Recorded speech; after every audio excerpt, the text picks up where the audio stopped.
नमस्कार दोस्तों, स्वागत है आपका हमारे channel DK the Indian story teller में। यहाँ हम सुनाते हैं पौराणिक लोक कथा और भारत की कहानियाँ।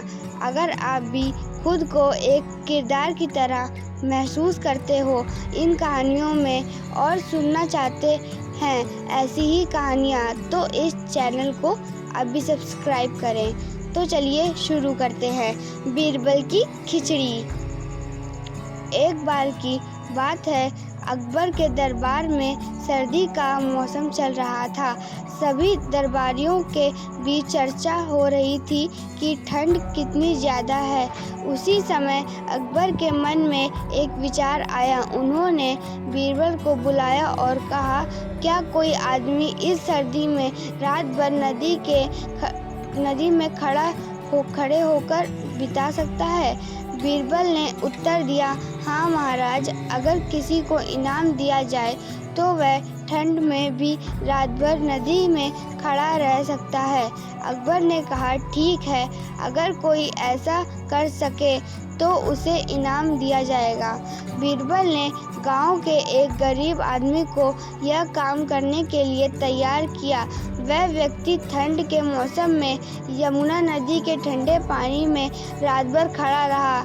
सुबह होते ही उसे दरबार में लाया गया। अकबर ने उससे पूछा, तुमने यह कठिन कार्य कैसे किया? व्यक्ति ने उत्तर दिया, महाराज, मुझे दूर महल की ऊपरी खिड़की में एक जलती हुई मोमबत्ती दिख रही थी। मैं उसी को देखता रहा और सोचता रहा कि जैसे ही सुबह होगी मुझे इनाम मिलेगा। इसी विचार ने मुझे हिम्मत दी। यह सुनकर अकबर को लगा कि आदमी ने ठंड से बचने के लिए आग का सहारा लिया, इसलिए उन्होंने इनाम देने से मना कर दिया। यह सुनकर बीरबल को बहुत दुख हुआ। वह चुपचाप दरबार से निकल गए और अगले दिन दरबार नहीं आए।